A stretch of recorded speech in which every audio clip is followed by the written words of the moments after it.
You understand that it was never my intention to make light of the murder of a young man. Erica Kirk forgave the man who shot her husband. She forgave him.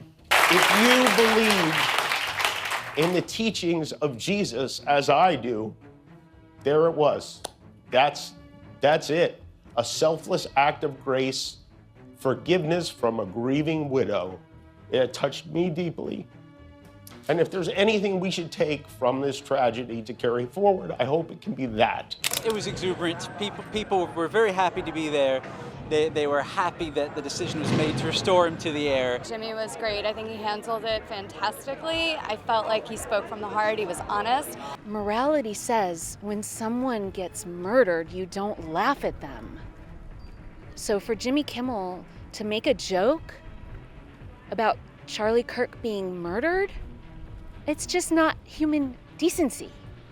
I told my wife if I catch her watching Jimmy Kimmel that her TV will go in the garbage. Jimmy Kimmel returned to ABC's late-night lineup on September 23rd after nearly a week-long suspension. His suspension from the network came after remarks about the assassination of conservative activist Charlie Kirk drew backlash. Kimmel delivered an emotional monologue as he made his return to television, praising Charlie Kirk's widow and saying he did not want to make light of the murder.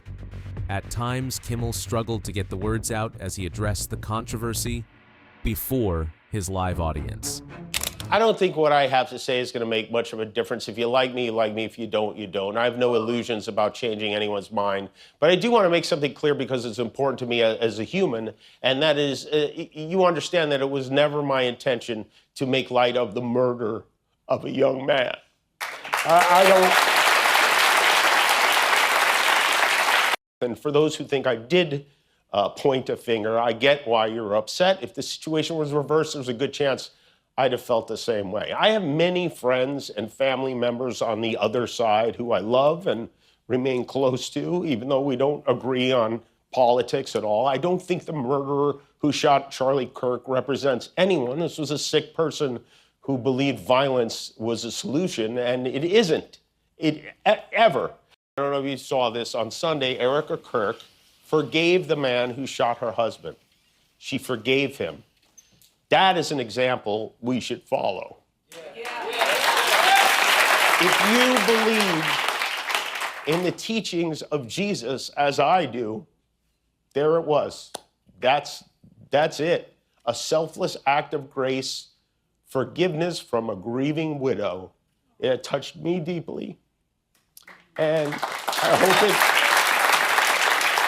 it touches many. And if there's anything we should take from this tragedy to carry forward, I hope it can be that. This show is not important. What is important is that we get to live in a country that allows us to have a show like this. Yeah! They know how lucky we are here. Our freedom to speak is what they admire most about this country. And that's something I'm embarrassed to say I took for granted until they pulled my friend Steven off the air and tried to coerce the affiliates who run our show in the cities that you live in to take my show off the air. That's not legal. That's not American. That is un-American, and it is so dangerous. You almost have to feel sorry for him. He did his best to cancel me. Instead, he forced millions of people to watch the show. That backfired bigly. He might have to release the Epstein files to distract us from this now. The President of the United States made it very clear he wants to see me and the hundreds of people who work here fired from our jobs. Our leader celebrates Americans losing their livelihoods because he can't take a joke. He was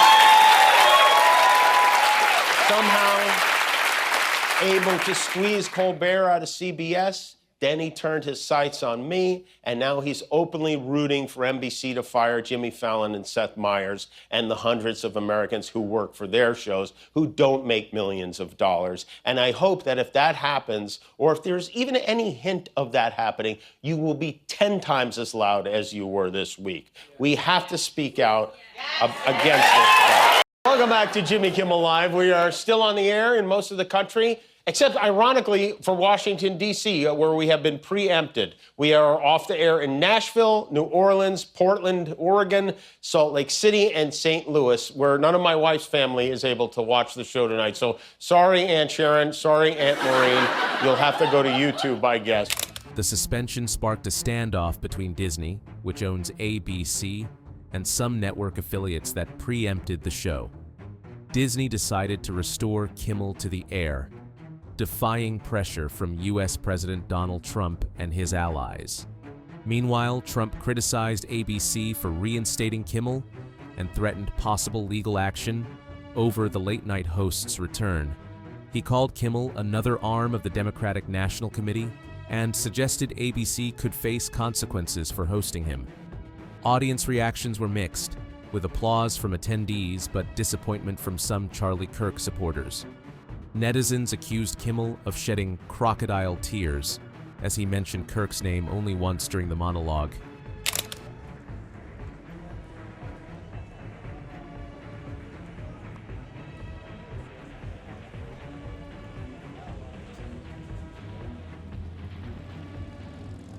I was curious to see how he would handle it, but he was actually very heartfelt. He spoke about sort of, I think, his empathy for the people who, felt hurt by what he said, and just his understanding for the family and the people involved. But also, he didn't pull any punches. I think he was really grateful for the relationship he's had with ABC over the years. He said, this was not how he would have handled things, but they did let him back on air, and then he didn't pull any punches. He made a lot of good jokes, cracks at the president, the administration. So I think that was good to see, right? That he didn't feel muzzled just because of what happened last week.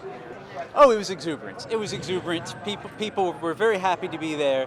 They were happy that the decision was made to restore him to the air, and just happy that he got a chance to be heard and got a chance to make things right, or at least try to make things right for anyone that thought he went overboard.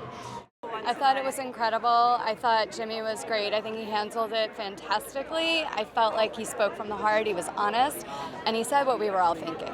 What did he say? Did he apologize? No, there was no apology, but he was very clear that free speech was at risk. ABC did the right thing by bringing him back, and we all need to be aware of what's going on. Pay attention.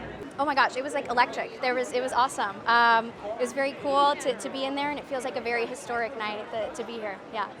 I think, he handled it like I would think any professional would handle it, which is something that we don't see a lot of today.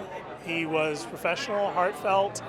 He basically had to explain the joke. Some people don't get it, I guess.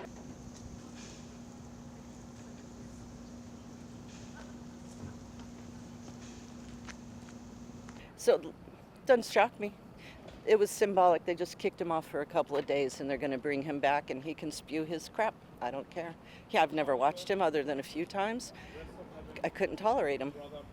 I'm so sick of one side's opinion taking precedence. And for me, he stands for all these people who are making fun of, somebody died. I wouldn't care if it was somebody I despise. I would never celebrate their death, and so all they did was show their evil. I won't be watching it. I told my wife if I catch her watching Jimmy Kimmel that her TV will go in the garbage.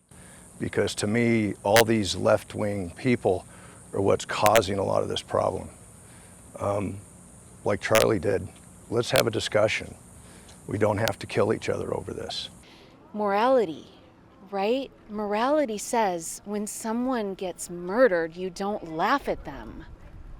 So for Jimmy Kimmel to make a joke about Charlie Kirk being murdered, it's just not human decency. So I can't believe they're letting him back on the air. I'm so upset right now about that. Charlie Kirk was standing up for what he believes in. So for someone to basically make fun of somebody that was murdered, no matter their beliefs, I don't think that person should be on a public stage. I don't think that person should be a teacher in a school or influential in our society in any way, shape, or form whatsoever.